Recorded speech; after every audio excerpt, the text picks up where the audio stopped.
Hey, what's going on? This is Greg Valentino for MD's No Bull Weekly Show with Christian Duque. That's my boy, bro. Christian Duque's my boy, so stop fucking around. It's the Momo Mafia coming at you. Yeah, you know you're a Momo.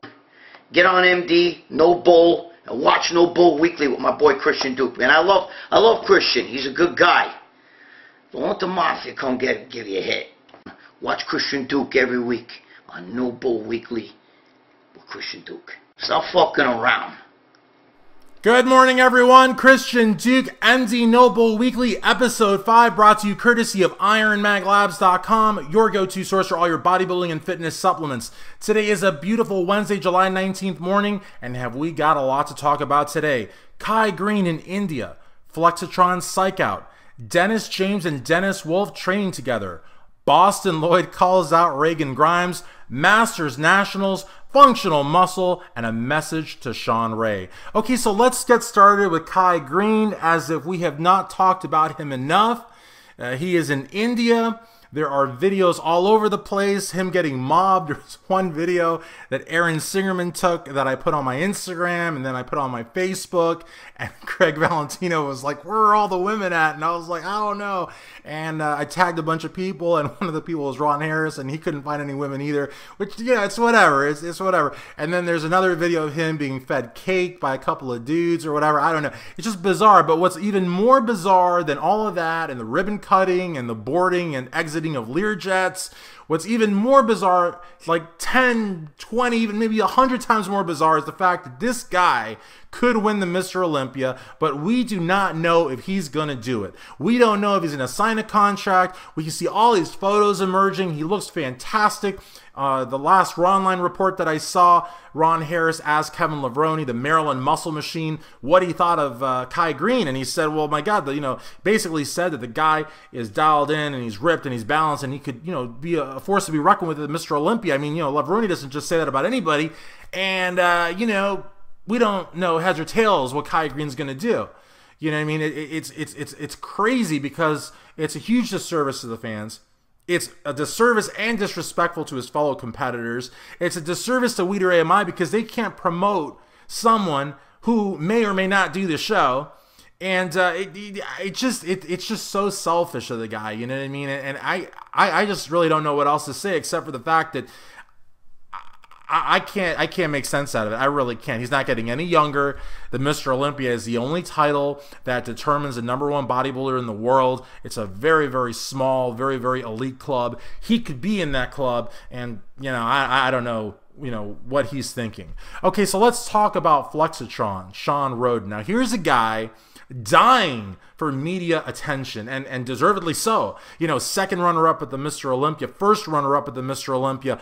Arnold Honors, made the comment just recently to Flex about a few weeks ago saying, Phil only won 3 Mr. Olympias, Kai won the other 3, and he still didn't get any press. A lot of pundits didn't even know he was doing the Mr. Olympia, and now, through his sponsor, they're putting out a series of advertisements calling for the new era and basically implying that, Flexatron will be the next Mr. Olympia. Now, if we recall, the last Olympia where Phil and Kai competed, the 2014, the one that was supposed to be aired on national television and never was. Some people say because of the antics at the press conference, the antics on stage, but people say a lot of things. But if we go back to that Mr. Olympia, Phil was noticeably angry with Kai because Kai was signing posters as the next Mr. Olympia. So one can only imagine what the Gift's response to these ads that are just blasting all over social media that say, Flexatron's going to be the next Mr. Olympia. And Louis Marco is actually reported on. Now, we all know that the top guys look to Louis Marco and, they take his word, pretty importantly, especially Phil, especially Kai. So, who knows? Now, let's talk about Dennis James and Dennis Wolf. Now, these are two guys that historically have worked together, but not quite in the way that a Chris Aceto or a George Farah or a Chad Nichols or a Hanny Rombod would work with someone like from, point one, day one, all the way to the stage. No, these guys historically, at least what's been, made available to the fans and to the people, is that DJ would help in the end, here or there, last couple of weeks, that kind of thing. To see Dennis James and Dennis Wolf training this early, because, you know, the word is he's going to be doing the 2018 Arnold Classic, is really huge. And it looks like, you know, he's come out of that neck surgery 100%. He's got the size. You could see it. You could see the exercises that he's doing.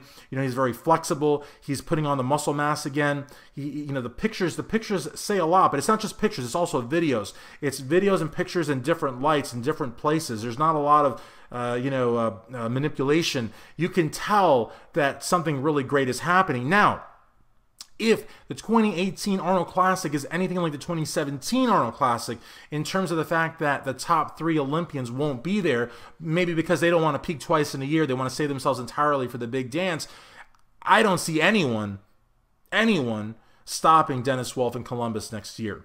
Now, let's talk about Boston Lloyd, who goes by the moniker of Big Daddy B. I don't know anybody that actually calls him Big Daddy B, but I know that that is his moniker. He has called out Reagan Grimes, saying that he challenges Reagan to a pose down anytime, any place. He will outsize him without any effort. Now, in his defense, Boston, I did not just read his update and then come up with a story for you. I contacted Boston. We had a little bit of an exchange. I told him I was doing a story. And I asked him, I said, what would Reagan have to do, Boston, for you to be a fan? And he said, well, Reagan has 0 freak factor. He said he doesn't see Reagan ever being a top 5 Mr. Olympia. He compared his genetics. I think the guy's great, but he compared his genetics to Cody Montgomery. Now, the issue that we have here is that Cody and Reagan and people like Santi Aragon and like that, they have great aesthetics. And bodybuilding, historically, and in my opinion, should be today and in the future about aesthetics. But Boston represents a sizable segment of the bodybuilding audience that cannot be denied. It's irrefutable. They're there. That believes that mass, size, freak factor are what should determine the #1 in the world. And to me, honestly, you know, I respect Reagan so much because of the fact that he's so mature, especially for his age, because he sees that he has a great physique. He sees that he has great lines. He's not going to blow out his abdomen. He's not going to become blocky just so that he can also be a mass monster just like the next guy. Now, Boston compares Reagan to DLB, Dana Lynn Bailey, because he says that he's great to the fans. He has a great following. He said that he's making more money than most IFBB pros. All that may be true. You know, he's backed by BPI Sports, which is a massive company. And, you know, he says, you know, that in that sense, he deserves that. You know what I mean? But to me, honestly, to say he's not going to be a top 5 Mr. Olympia at this stage of the game, Boston, it's very premature. I mean, the guy just he debuted top 5 in Chicago and got runner-up in Vancouver. Now, you could argue, well, maybe that's not the Mr. Olympia, that's not the Arnold Classic, but hey, they're IFBB-sanctioned events, and he got 2 top 5 honors. At one show, he almost won it. So the reality of the matter is I would have to disagree with Boston. All right, let's talk about Masters Nationals. Now, Masters Nationals, I spoke to Gary Udit. Gary and I are good friends, and I know a lot of people don't like to hear that, but you know, when someone's my friend, I call him my friend, you know. He's been running Masters Nationals since 1993, and I asked him, just out of curiosity, how many competitors would be at this year's event. And Gary told me, this is just mind-boggling, he said 1,120 competitors. And he also said that over 150 IFBB Pro cards would be awarded. I mean, just imagine that, over 150 Pro cards.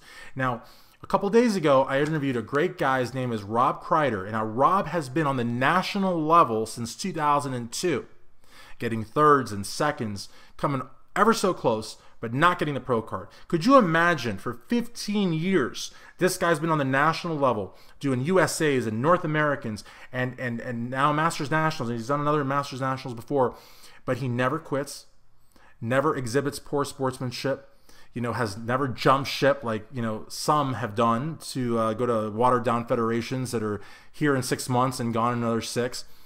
And, you know, the reason that I'm mentioning people like Rob Kreider, like my good friend Scott Canazzi from Perillo Performance, who's also headed out to the Masters Nationals, is because the IFBB Pro card is incredibly valuable. It is the only pro card that opens doors all around the world. And so when people tell me, oh, you know, the pro card isn't what it used to be, or bodybuilding isn't what it used to be, you know, I say, you know, hooey to that. Because the reality of the matter is you have people, you know, like Rob, like Scott, like Joe Thomas, like Jerome Ferguson, like Bob Ciccarillo, like, you know, just, Vinny Galante, just people that will stop at nothing until they get that pro card. You want to tell them that a pro card isn't valuable? Really? Go tell them. I'm sure they have some choice words for you.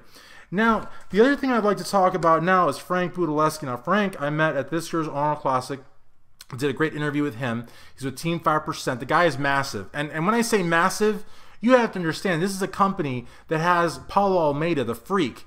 And I remember a few years ago, Akeem Williams was with a supplement company that uses a lot of Greene. And I had brought Paulo Almeida to Akeem to take a picture.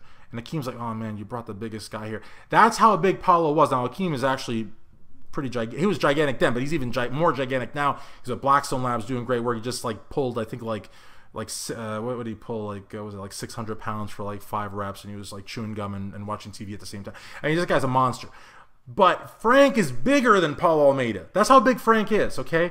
Now, Frank is also, in addition to being a pro bodybuilder, he's also a pro arm wrestler. And on September 9th, he's facing off against the undisputed, never beaten, okay, undefeated, that's the right, undefeated arm wrestling champion of the world. Now, this gentleman saw Frank, and, you know, him and his fanboys and fangirls and whatever, you know, they were like, oh, you know, this guy's a bodybuilder, you know, he's not strong. He looks strong, but he's not strong. And, you know, it's that stigma that bodybuilders aren't strong. You know, even though you got people like Ronnie Coleman and Ben White and Johnny Jackson and Stan Efferding who can, you know, rip phone books for fun. The stigma is bodybuilders aren't strong. So I guess that this, you know, undefeated champion started doing his research on Frank and realized this guy's a monster, you know, and now he's a little bit more reconciliatory. But I want to wish Frank, you know, the best of luck, and please don't break the guy's arm off, you know, do it for bodybuilding, you know, just beat him. But that's going to be a very, very interesting matchup. And finally, I want to just send a quick message to Shawn Ray. Everything was resolved a couple days ago, but I had told Steve that I wanted to talk to him, and my whole plan was to talk maybe 2 to 3 minutes and just say, you know, Shawn, I respect the hell out of you, which I do. To me, the message boards are just banter, locker room, you know, chit chat, you know, spend the time, whatever. So a lot of times I'm eating my dinner or, you know, just having a shitty day, and I go on the forums for some laughs. That's all it is to me, is laughs. But, you know, it's very subjective. You know, I could be writing something that I think is funny. Someone else could read it and think it's serious. So I do respect the hell out of Shawn. But our 2 to 3 minute conversation ended up being 44 minutes.